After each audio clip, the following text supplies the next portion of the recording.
Welcome back to episode 19, 18, maybe 20, depending on Let's what. call it season 2, episode 1. Yes, I like that. Season 2, episode 1. Welcome to the.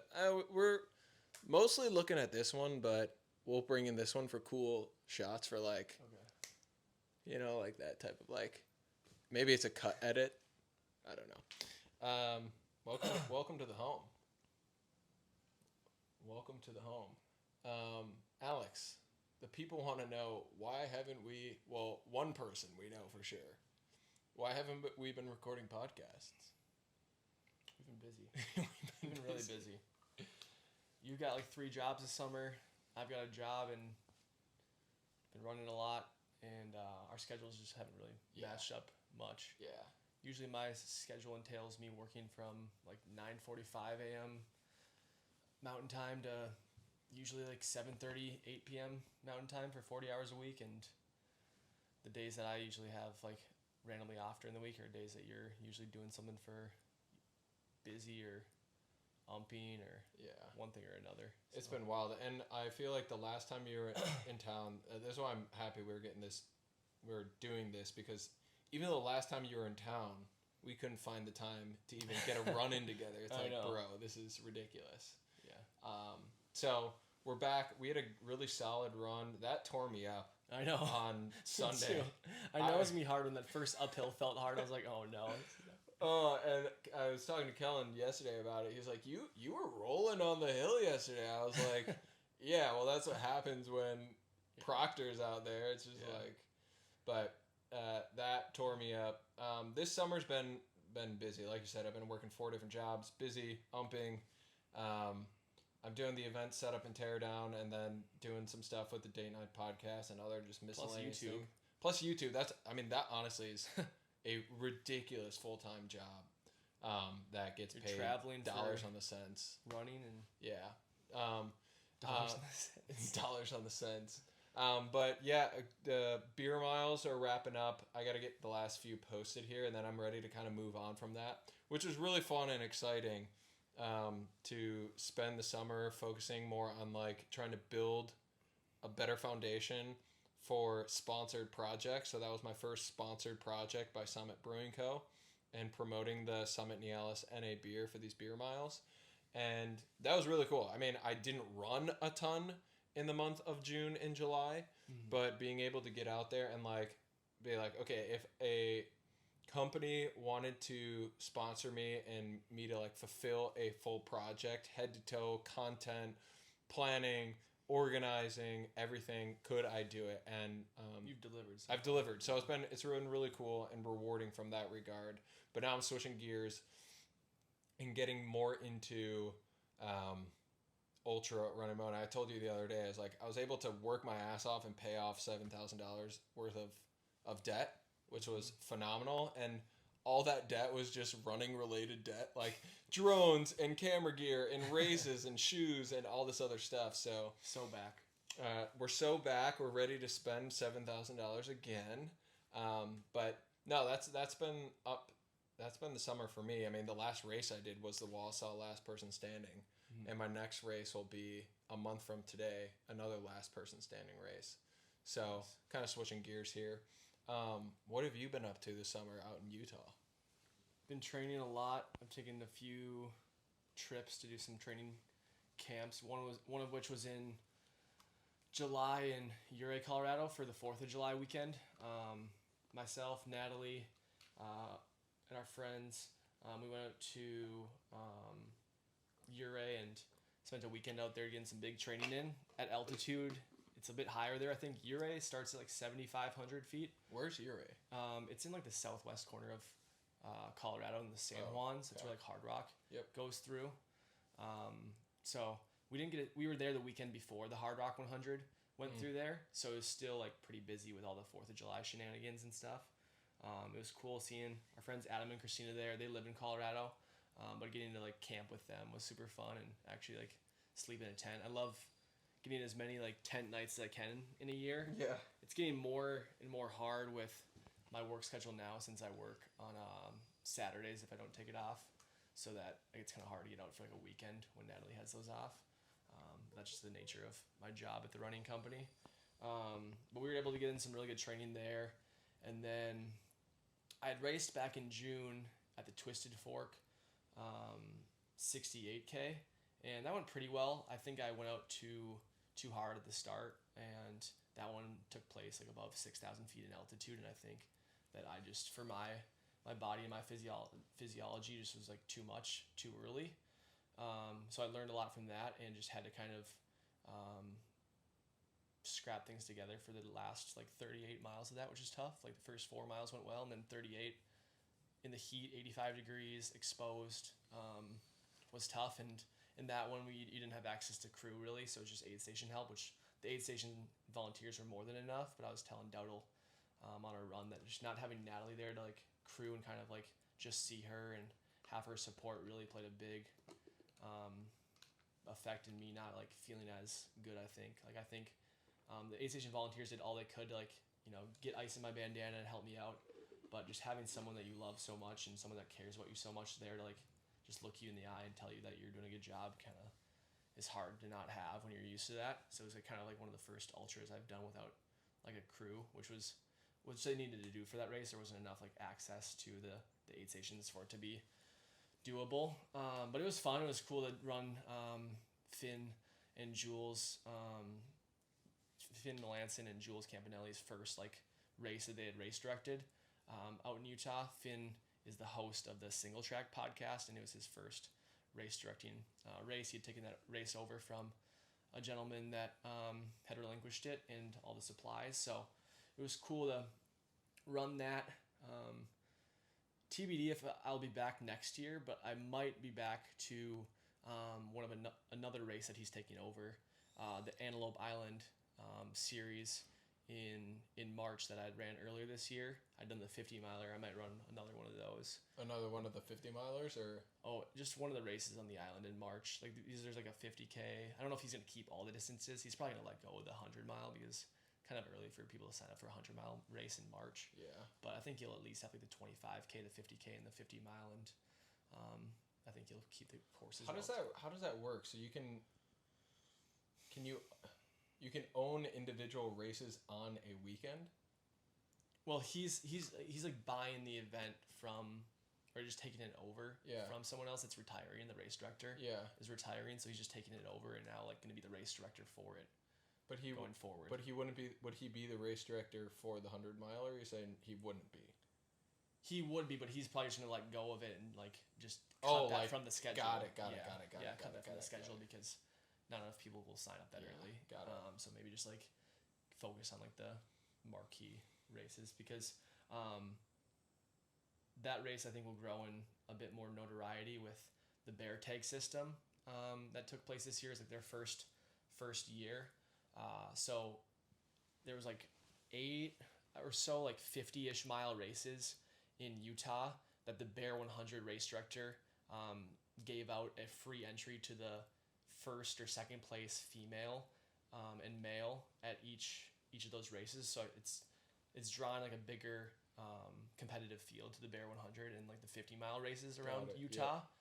The Utah area. There's some like in Idaho and whatever, but I think that one will grow, which is sweet. And the Bear 100 is coming up too for me, which is going to be a sweet course. But before that, I'm doing UTMB, kind of something that we've been like talking about throughout the string of our episodes leading up to this point. And now it's next Friday. The race starts at 5:45 p.m.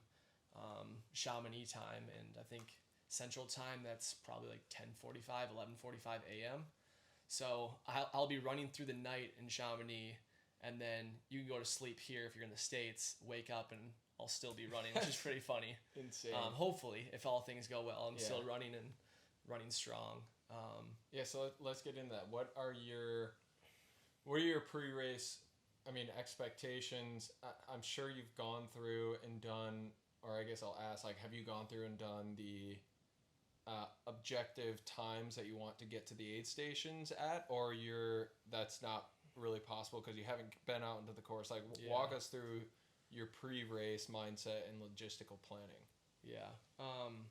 It's a little harder to scope out since unlike some of the local races, I haven't been able to get out on that course. I've never been overseas before, and like a lot of the races this year, I've been able to at least get on portions of the course to feel out, which was nice. Like I had done Speed Goat at the end of July as like a training run, and that was fun to be able to get like that vert ratio that kind of aligned with UTMB. It was like 31 miles and like 11 or 12K vert, so almost like 3 times less than what UTMB is, but it's all packed in that little bit. So it was good to get that stimulus in. But as far as like splits go, it's gonna be hard to like nail that down. So I don't really want to go with anything that's too firm. I want some like bigger time goals, and I'll probably have some like checkpoints where I want to be at, but like nothing too detailed, because if I'm off by a certain amount, then it's just like I'll just focus on that, and it's just like that's not the point for me right now.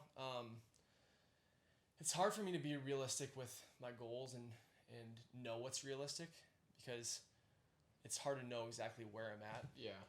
Compared to some of these guys. Yeah. Because I'm gonna be racing the best guys in the world. So like I guess like I'm gonna throw a goal out there that like I'd like to finish in under 24 hours at UTMB, which would in most years be like top 25, top 20, depending on how like the race goes.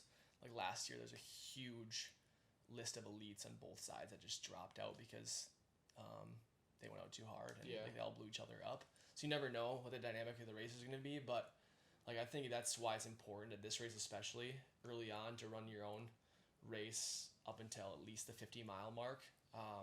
That's when like most people like know whether or not they're gonna have a good day at this race. A lot of people just stay at Courmayeur in Italy at the 50-mile mark. Shout out Henry.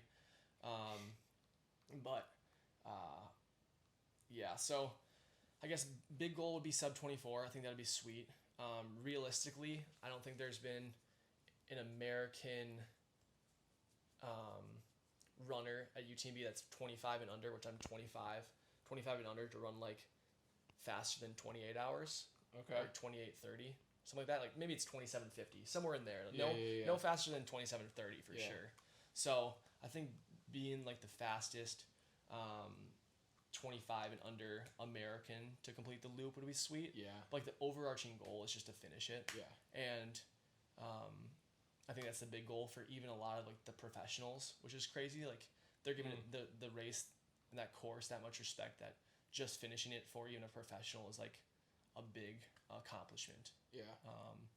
Which like I go into a race mostly just like thinking with my ego and that like I'm prepared enough, I'll finish this no matter what. Like it's just a matter of like how fast will I finish it. But this is one of those ones where like we could go into the night and it could start snowing like a blizzard at the top of a pass like it does here in Minnesota sometimes in the winter. And I've been running in 100-degree heat in Utah, dry heat, and that might just feel like a total difference because I'm acclimated to the heat now. Yeah. So I'm gonna have to be prepared just to handle that. And honestly, I think the worse the weather, the better for me. Well, probably not Natalie, like crewing through the night doing that. Like she's just nervous. She's not gonna get enough sleep through the night, which she won't be able to really. Is there anyone else out there crewing with you? No. Okay. No, and like the shuttles are kind of strict too. So like, and like the aid stations. So we had to get a shuttle pass for each individual country: France, Italy, and Switzerland. We had to get that in advance. They all sold out like a week after they dropped, and then there was a deadline. You could get them like a month before the race, and then you couldn't get them anymore. So there's gonna be some people without access to crew via shuttle, which sucks. What's the shuttle? There's like a shuttle bus that drives them from like checkpoints to the next aid station, so that there's like more carpooling. Rather than people just driving like private vehicles. Yeah. Now they're limiting private vehicle access too because the mountain roads are gonna be like more stuffed. So that's like a huge like logistical thing that we're gonna have to try to figure out, and I'm gonna have to like deal with if for some reason she doesn't make it. Well, like I'm just gonna have to be prepared to like almost do the race like on my own with the aid stations, which is normal for people. Like, but at UTMB, you're only allowed one crew member in the aid station. So even if you had more than a few crew, they could only see you and just like wave to you, and then like your person would go in there with you. Yeah. Because it's so many people. I mean, last year at UTMB, the big race itself that I'm doing, the one that goes all the way around, they had 2,300 starters. So like, holy cow. More than like really any race here in the US. So it's even hard to comprehend how the start line goes. Yeah. You know? Oh my gosh. Like there's like the first block of like elites, then there's like the sub elites, or like kind of like the elites that are like higher UTMB scores too, which I'm like on the brink of, so I'm gonna be like, I won't make Do they that cut, place you there, or do you put yourself there? They place you there based on your UTMB score. Okay. And my UTMB score is not high enough, so I won't be able to go into that corral. Okay. But I'll have to get there early enough that, like, with the other 2,000 people, I'll have to be at the front. Otherwise, I'm behind 2,000 people for wow. the first few miles.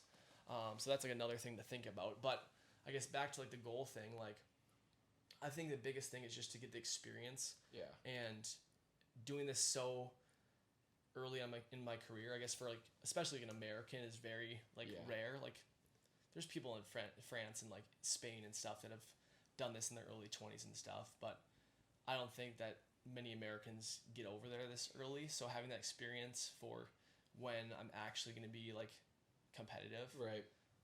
And who knows, like anything can happen. That's like I don't want to rule myself out from being like competitive and having a chance of like competing with these guys. Because I'm just gonna have to feel it out on the day. Yeah, you know, it's like I'm gonna go into the race with the intention and the focus of like competing with the pros and see what happens. I'm not going to go up there and try to like lay it up and just finish, you know, like I'm going to go up there and get the most of myself. This is my A race. It has been on the calendar since last September when I qualified at the Grindstone 100 with a third place auto qualification. I knew I wanted to go into this, and I've been training for it hard since November, which I'm starting to feel now. Like training's starting to feel like it sucks. Like I'm starting to feel like my body's like wearing down. And like it's the perfect time to taper now. Like everything's like timed right where I'm like at the brink of like kind of like having like a mental just like breakdown, you know, where like everything's culminating now, and now I can finally like hit that downhill. It's like you get to the top of a climb and you can finally just like coast down, and now it's like I'm not like too like high or too low. I'm just kind of like even keel, just like so focused and steady, and I haven't felt that really before any race this year besides I think like Antelope Island. That was like the only time, and that was like my best result. Like, and it wasn't something I could really control. It was just something that I felt that was like my immediate like reaction to like my circumstance. Well, so I'm not forcing it. It's just like I'm just like so like dialed right now at like what I wanted to accomplish. Well, it's I think it's you get some cool special things going to this race, like having the overarching goal of picking up the experience, knowing that it's like where you're at statistically, it's less likely that you're going to be the overall winner, right? Oh yeah. But that's still like a goal you have. Yeah. But then there's that 28-hour goal of being the fastest American at this age. Like that's an attainable goal that if you really like, if you have a day, you can make some mistakes and still accomplish that goal. Definitely. And that will light a fire to have you continue like, okay, you can learn what you need to learn to position yourself to be elite in a year or two or wherever that comes, but also accomplish something that'll be super unique to your experience out there that you can also put on a resume, that you can also utilize and leverage for sponsors that can give you better resources and things to take that next step, you know? So I think that's having that like overarching goal, but then like this singular goal that really only you are focusing on is going to be huge going into that race. And this is like, and separate from like the performance side, like directly in the race, like more brands than ever are putting way more money and investment in UTMB and like the week leading up to it as like events and stuff. So like there's gonna be an opportunity to like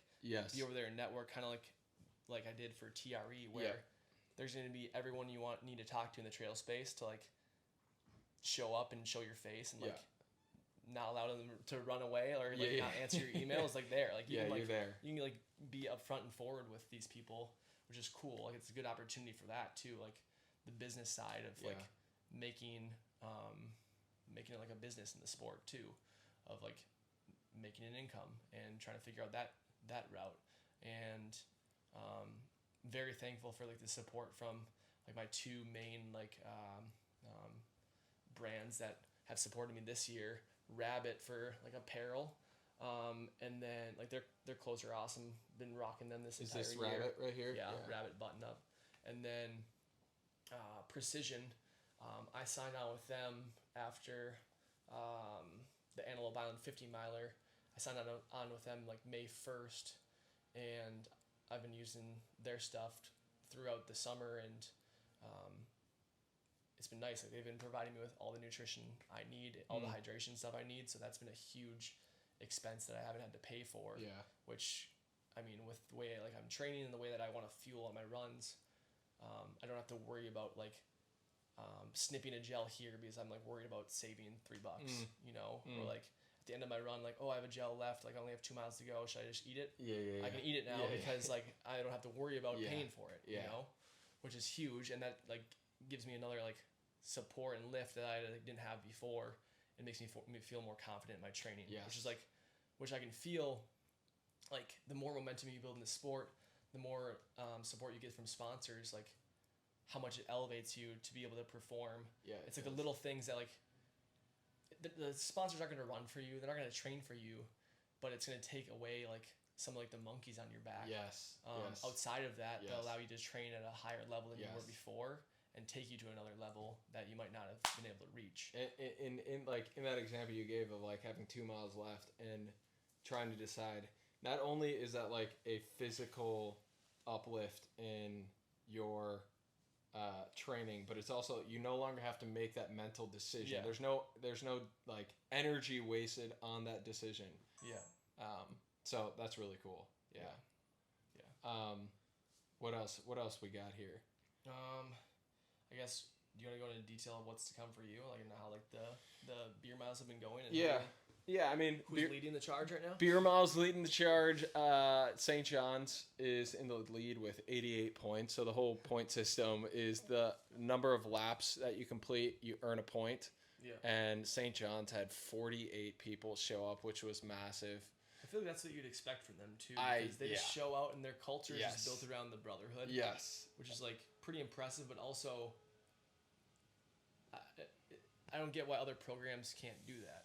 You know, it's there's funny a camaraderie there that's like they just pass down. It really is, and it's a culture thing, and that's I think the importance of having a strong culture that a lot of these other teams, like the first team I went to, Stevens Point. They had a captain's practice that had like 60 guys there, and 8 guys walked over to the field and did the beer mile.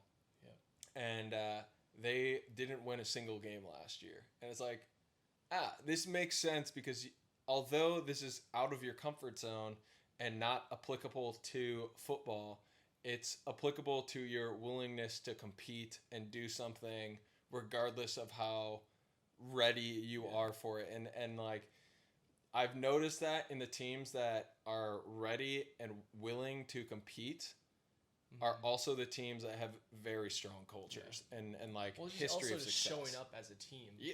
Sure. No matter what the arena is, no matter where it is, like they're gonna do together. It. Yes. Yeah. And so it's interesting. I mean, St. John's, I think I got 1 race left, but they seem to have it in the bag significantly. Summit was a big support in that. They helped out tremendously in that. And about a week and a half ago, I signed with Barbell Apparel.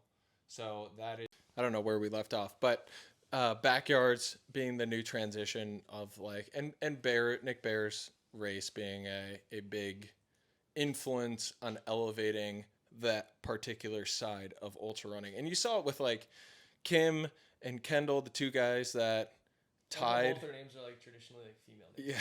Yeah. But you could see, like, I mean, being a viewer at home, you're kind of tracking all of these things, and you're seeing, their social media go from where it was to where it is now, and gaining thousands of followers. And that alone allows them to leverage not only what they're doing, but what they're capable of doing to sponsors. Because I think like what's really tough is like Kendall, I saw go from 2,000 followers to 36,000 followers. And it's like, he is no different than he was the day before, than he was after the event. People just know about him now. And like what he's capable of is more appealing to sponsors because they now are aware of him, and so are thousands of other people. And so I think that that's something that's like being able to showcase that is something that I hope to get that opportunity because I see myself as like I could beat Kendall and Kim. Like I want to be in the ring with them and duke it out with them. And it's like a college recruitment showcase. It really is. Yeah. You like show at these showcases, like the college recruits are there, like they're watching, they want to see who like the best prospects are, who's in the arena, who can show up on that day. Yes. And like that's like a huge thing outside of what you've done previously. Yeah. Which is funny, but I mean the barrier to entry in there is hard because it's like it's a lottery. It's a lottery, which makes it tough to get into. And can we just talk about what their 50-miler lottery, the winner is it first and second place? At least, yeah. Male and female get a free ticket to the backyard. Which the correlation doesn't make sense to me. It doesn't make sense to me at all, but I don't know. They do what they got to do. So I don't know if they're like marketing the last person standing as their like marquee the brand event, their I guess that's like get into more, but and maybe it is kind of, it will be nice to have like some people to show that like the 50-mile like best runners might not perform as well at like a race that goes on for days. Yeah. I mean, it's like a different kind of strength. It's completely different. And you saw that with Truett, and did he make it to 100 miles? He might have made it to 100 miles at the last person standing. And it was he had talked about how it was like just a completely different sport, different mindset, different challenge. And then he goes out and crushes marathons and crushes Leadville for a first timer. And it's like, okay, so like this guy is a beast. He is as good as like he is portrayed.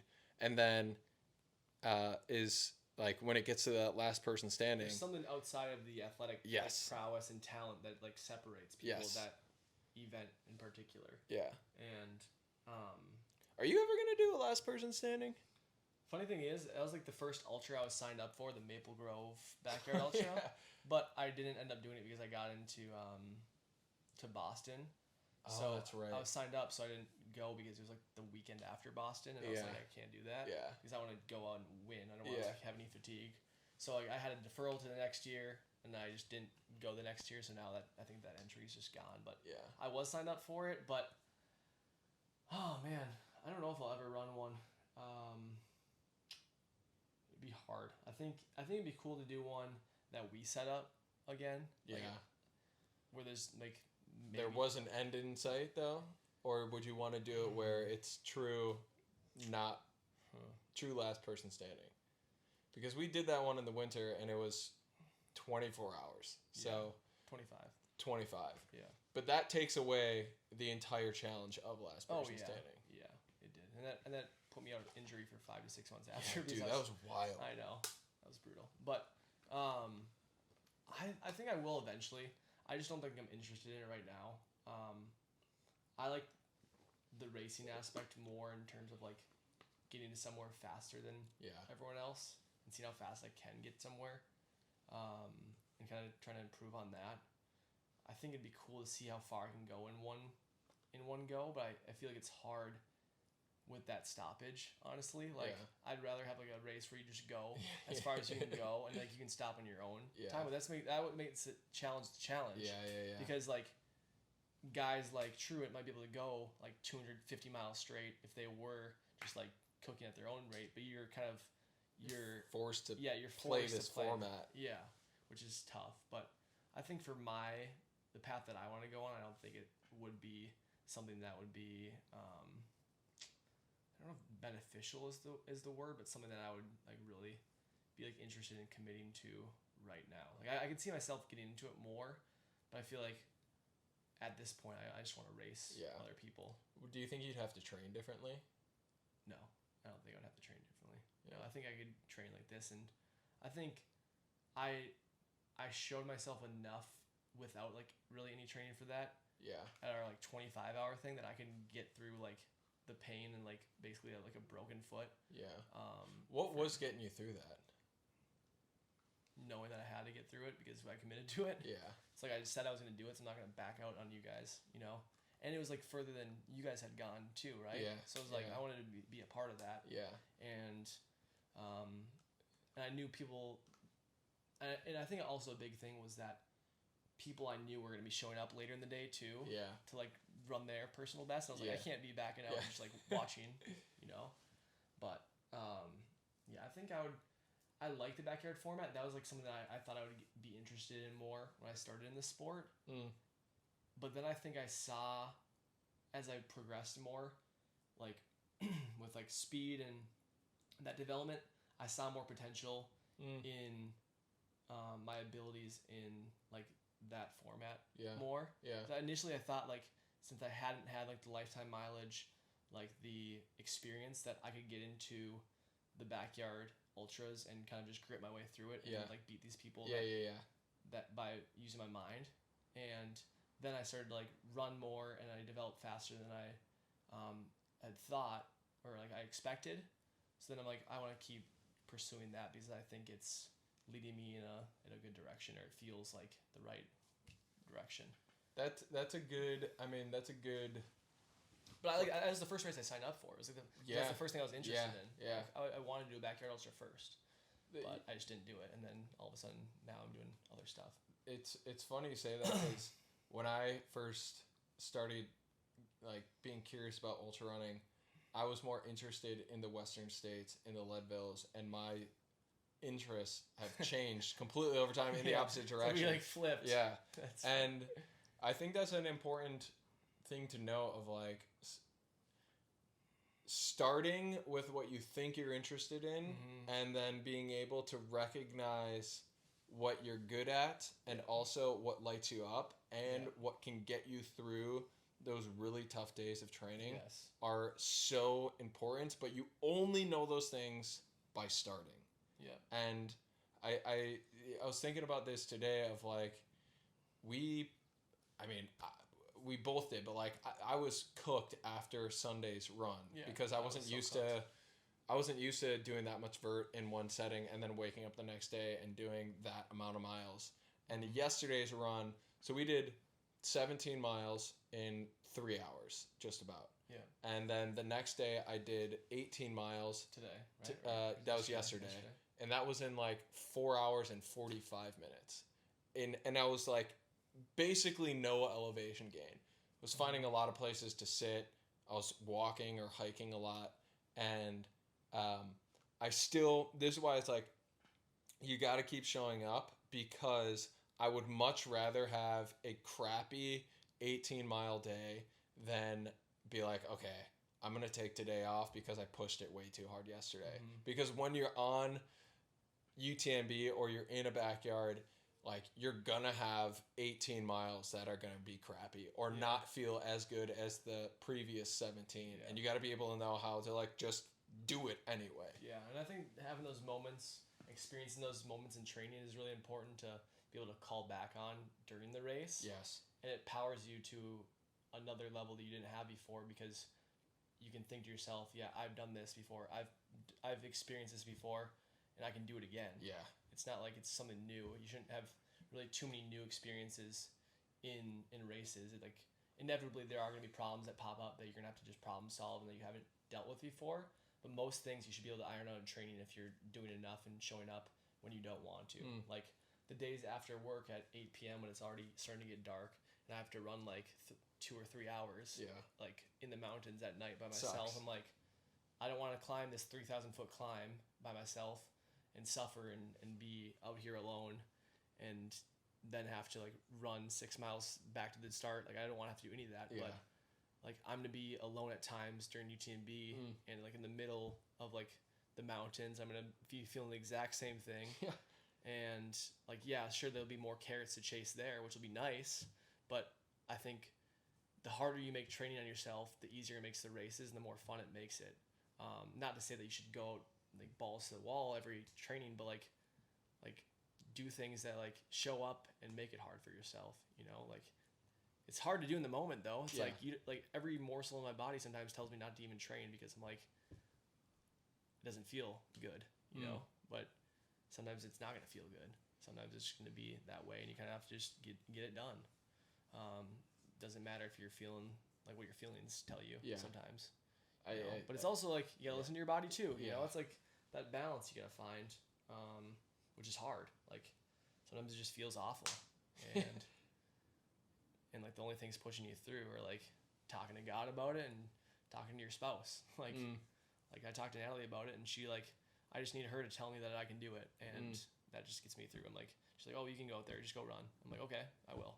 Like just hearing that from her is like very reassuring because she knows me, and like sometimes it takes someone to tell you for you to like click back into gear. You know, because sometimes you can just like autopilot and like and just like zone out and like kind of lose that like edge. But when someone tells you like you can do it and like what are you doing, like step up, like this is for us, you know, like okay fine, okay I'm gonna go do it. Like now my fire's lit again, or it's ignited, you know. It's like the kindles are there, always lit, but someone like just throw some gas on it, you know.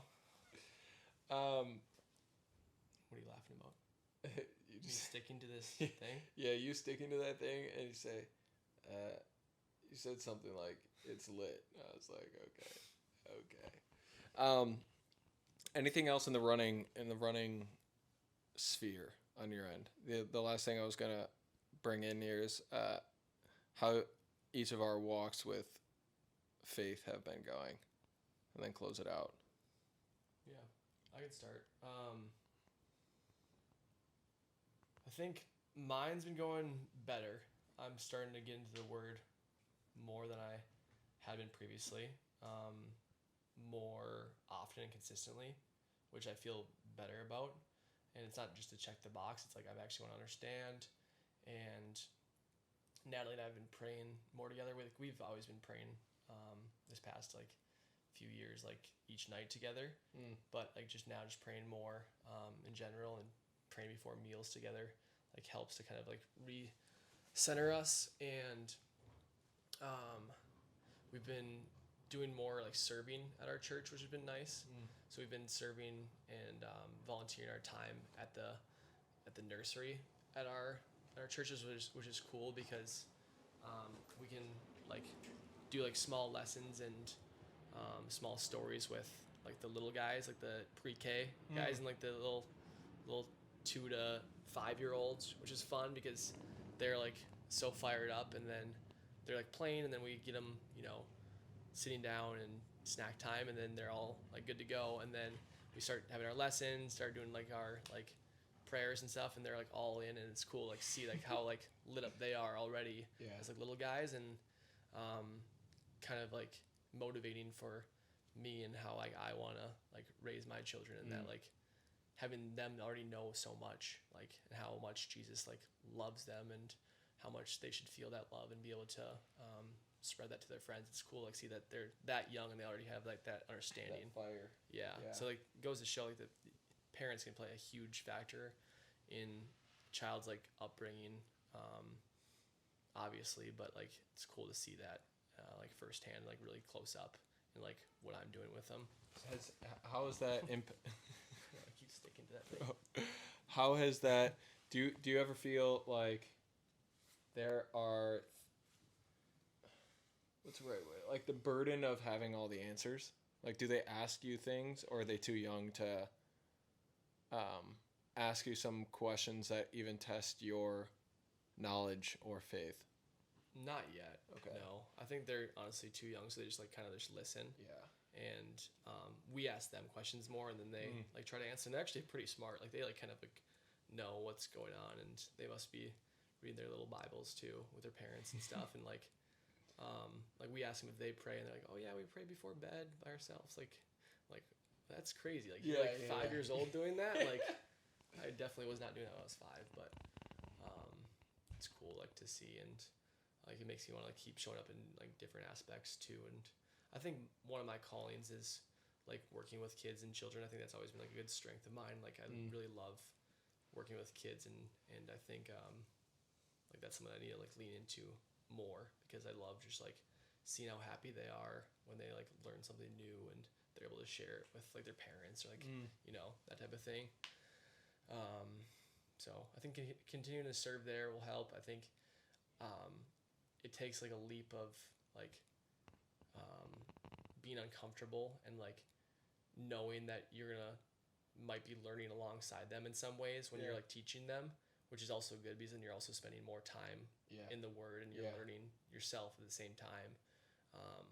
So going in there, like maybe not having all the confidence, but just knowing that you're gonna make an impact in some way or another.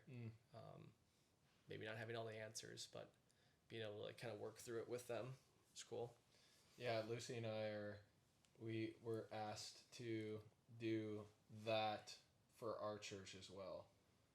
She's going to be doing more of that pre-K to, 5-6-year-old, and I'm going to be spending more time with grade school 7th, 8th graders.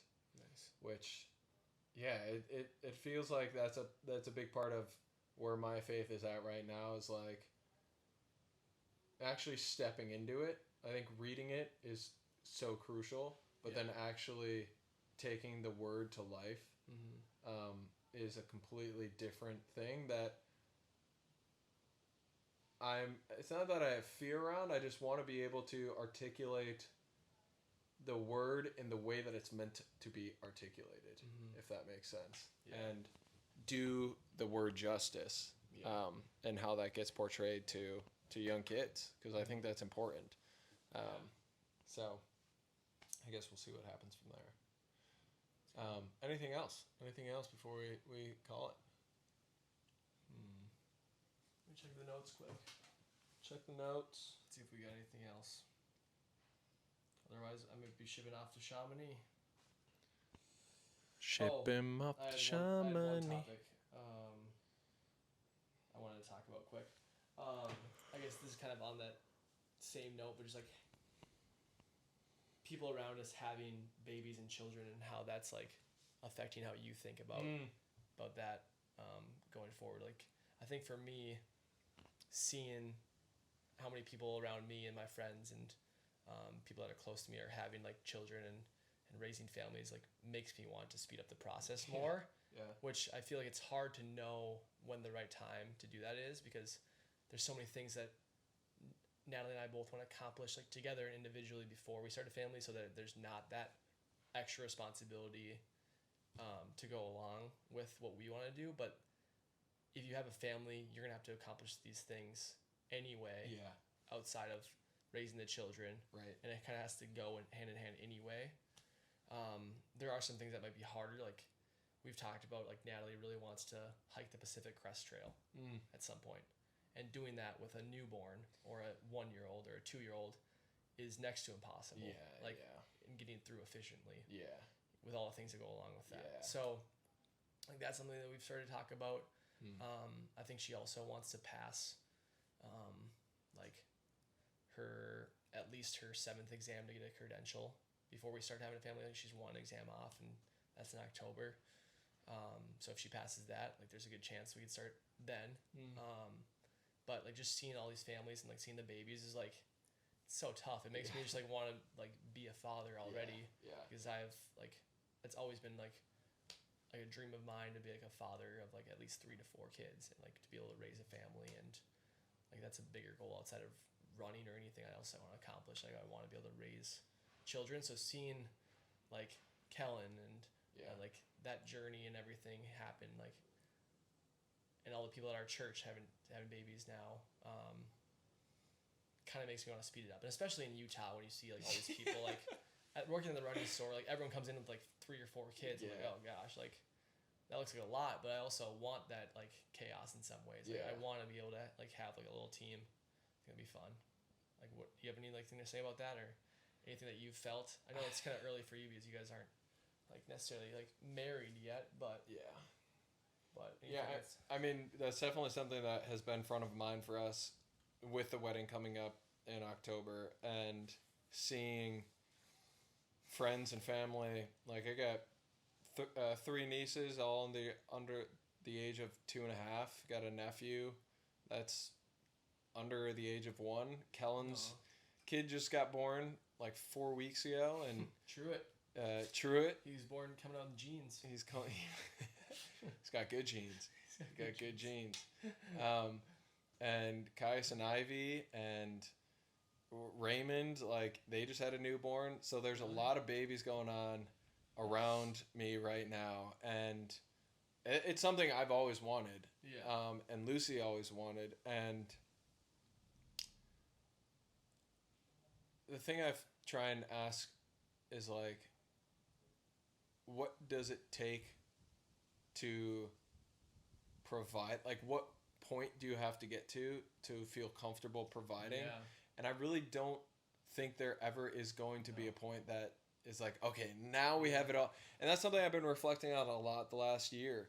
I think it's a cycle, honestly. It really is. Like, there's no point where I will ever feel, running wise, financial wise, relationship, family, God, where I'll ever get to a point in any singular category, or especially all combined, that I'll feel like, I can breathe. Yeah. We can, like, not worry about this right now. Yeah. And that just won't ever happen. Yeah. And I don't think it's meant for it to happen. Yeah. So I think it'll happen much sooner than the original of, like, oh yeah, like, when I have enough sponsorship money to take it full time, and then we can support a family off it. It's like, not really looking at it like that anymore. Yeah. Looking at it as like, no, we'll find a way to make this work. Yeah. Just like we're finding a way to make things work right now. Wrapping it up. You races next Friday. Yep. And then the next time that we'll sit down and chat will be after the race. Yeah. Man. So many unknowns going into it, but that's what attracts me to it. Yeah. I'm going to find out. Maybe I won't. Get her done. All right.